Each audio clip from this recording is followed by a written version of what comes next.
अध्याय 12 भक्ति योग। अर्जुन ने पूछा, जो आपकी सेवा में सदैव तत्पर रहते हैं या जो अव्यक्त निर्विशेष ब्रह्म की पूजा करते हैं, इन दोनों में से किसे अधिक पूर्ण माना जाए? श्री भगवान ने कहा, जो लोग अपने मन को मेरे साकार रूप में एकाग्र करते हैं और अत्यंत श्रद्धा पूर्वक मेरी पूजा करने में सदैव लगे रहते हैं, वे मेरे द्वारा परम सिद्ध माने जाते हैं। लेकिन जो लोग अपने इंद्रियों को वश में करके तथा सबों के प्रति संभाव रखकर परम सत्य की निराकार कल्पना के अंतर्गत उस अव्यक्त की पूरी तरह से पूजा करते हैं, जो इंद्रियों की अनुभूति के परे है, सर्वव्यापी है, अकल्पनीय है, अपरिवर्तनीय है, अचल तथा ध्रुव है, वे समस्त लोगों के कल्याण में संलग्न रहकर अंततः मुझे प्राप्त करते हैं। जिन लोगों के मन परमेश्वर के अव्यक्त निराकार स्वरूप के प्रति आसक्त हैं, उनके लिए प्रगति कर पाना अत्यंत कष्टप्रद है। देहधारियों के लिए उस क्षेत्र में प्रगति कर पाना सदैव दुष्कर होता है। जो अपने सारे कार्यों को मुझ में अर्पित करके तथा विचलित भाव से मेरी भक्ति करते हुए मेरी पूजा करते हैं और अपने चित्तों को मुझ पर स्थित करके निरंतर मेरा ध्यान करते हैं, उनके लिए हे पार्थ, मैं जन्म मृत्यु के सागर से शीघ्र उद्धार करने वाला हूँ। मुझ भगवान में अपने चित्त को स्थिर करो और अपनी सारी बुद्धि मुझ में लगाओ। इस प्रकार तुम निस्संदेह मुझ में सदैव वास करोगे। हे अर्जुन, हे धनंजय, यदि तुम अपने चित्त को विचल भाव से मुझ पर स्थिर नहीं कर सकते, तो तुम भक्ति योग के विधि विधानों का पालन करो। इस प्रकार तुम मुझे प्राप्त करने की चाह उत्पन्न करो।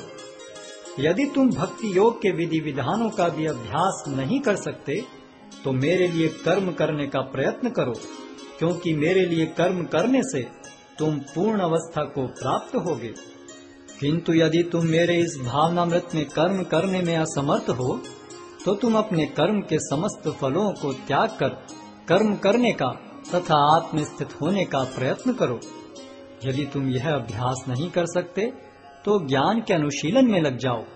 लेकिन ज्ञान से श्रेष्ठ ध्यान है और ध्यान से भी श्रेष्ठ है कर्म फलों का परित्याग, क्योंकि ऐसे त्याग से मनुष्य को मन शांति प्राप्त हो सकती है।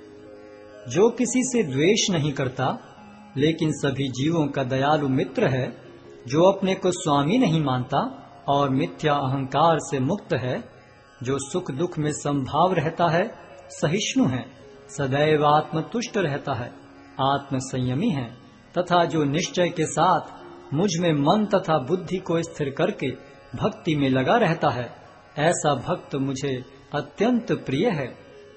जिससे किसी को कष्ट नहीं पहुंचता तथा जो अन्य किसी के द्वारा विचलित नहीं किया जाता, जो सुख दुख में भय तथा चिंता में संभाव रखता है, वह मुझे अत्यंत प्रिय है।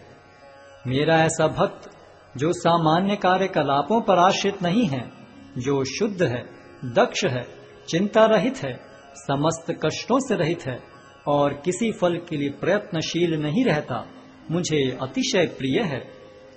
जो न कभी हर्षित होता है न शोक करता है, जो न तो पछताता है न इच्छा करता है, तथा जो शुभ तथा अशुभ दोनों प्रकार की वस्तुओं का परित्याग कर देता है, ऐसा भक्त मुझे अत्यंत प्रिय है।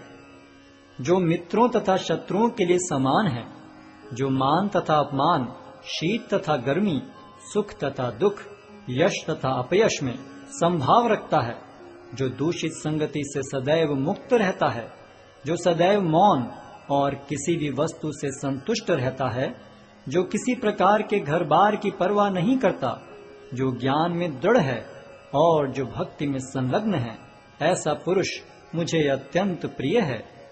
जो इस भक्ति के अमर पथ का अनुसरण करते हैं और जो मुझे ही अपना चरम लक्ष्य बनाकर श्रद्धा सहित पूर्ण रूपेण संलग्न रहते हैं, वे भक्त मुझे अत्यधिक प्रिय हैं।